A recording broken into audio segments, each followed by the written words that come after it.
Boa noite, eu sou Miguel Matos. Eu vou apresentar o trabalho de história sobre movimentos sociais, especificamente o movimento indígena. Nesse trabalho, tem o grupo em que inclui eu, Miguel Matos, Gabriel Faria, João Littke, Maria Eduarda e Yoshman. Nosso trabalho vai começar contando a história do Brasil Império e Colônia, depois a gente vai contar sobre a Velha República e depois sobre a Era Vargas, como foi a questão indígena durante esses períodos históricos.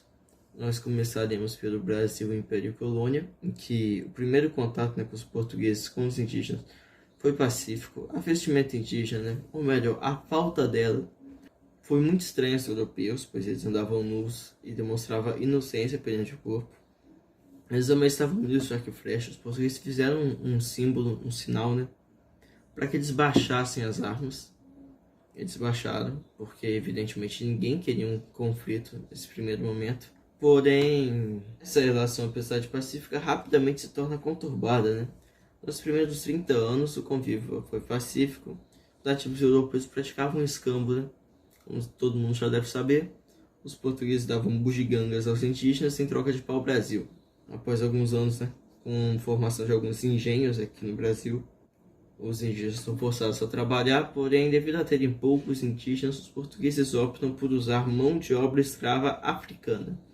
Porém, isso não impede o genocídio contra os indígenas por parte dos bandeirantes que adentravam o interior do país em busca de ouro e no caminho, eles escravizavam e matavam muitos indígenas.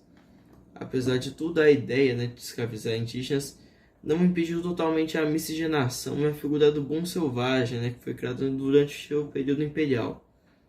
Após a proclamação da República, a figura do bom selvagem é esquecida para tentar formar uma identidade nacional mais europeia, com heróis como Tiradentes e Bandeirantes.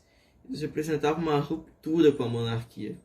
A língua tupi é esquecida e a ideia de guerra justa para escravizar o indígena é revalorizada. Em 1910, é criado o Serviço de Proteção ao Índio com função de prestar assistência aos indígenas. Essa foi a primeira vez na história do Brasil em que o governo interviu na questão indígena. O projeto foi dirigido pelo Marechal Rondon, que propunha os seguintes passos para tratar dos indígenas: atração, pacificação e civilização. Essa visão é mantida no Código Civil de 1916, que viu o indígena como um ser incapaz. Em 1928 foi lançado a Lei nº 5.484, que colocava os indígenas sob tutela do Estado, classificados em nômades, aldeados, incorporados aos centros agrícolas e reunidos em povoações indígenas. Os nômades e aldeados eram vistos como incapazes de responder por seus atos. Por isso só poderiam ser presos com permissão do SPI, o Serviço de Proteção ao Índio. Os inspetores do SPI usavam as mesmas táticas de Rondon, É interessante destacar que o índio é visto como selvagem nesse primeiro ponto, nessa primeira época. Então, outra coisa interessante de falar é que ele é visto como selvagem, e aí você vai comparar, a gente vai ver que aconteceram as grandes migrações. Uma das propostas, uma das coisas que eles falam, é que eles queriam exterminar os índios e os africanos aqui no Brasil por meio de miscigenação. Eles queriam que branquear a população até que os índios e negros parassem de existir aqui no Brasil. Obviamente, não é bem assim que aconteceu. Todo mundo sabe que aqui no Brasil a gente não é branco, a gente é em maioria pardos. Eu tenho ascendência indígena, tu vai ver meu olho é um pouquinho menor, porque eu tenho alguns parentes que eram indígenas.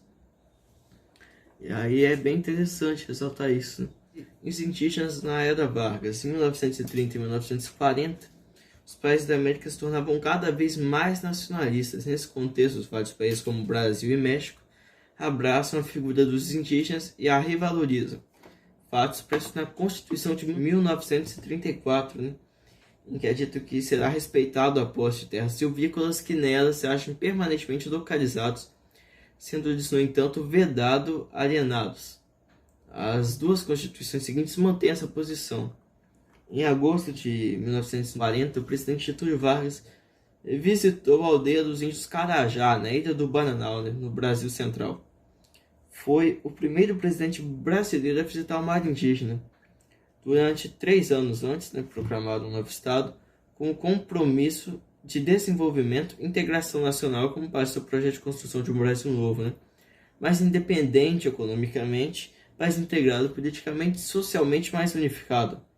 Vargas voltou-se para o valor simbólico dos aborígenes, diferentemente de plantas exóticas do liberalismo econômico do marxismo, os quais o regime autoritário nacionalista procurou extirpar dos solos brasileiros mediante repressão política, censura e intervenção federal em assuntos regionais. Os índios seriam defendidos por Vargas por conterem as verdadeiras raízes da brasileiridade, né?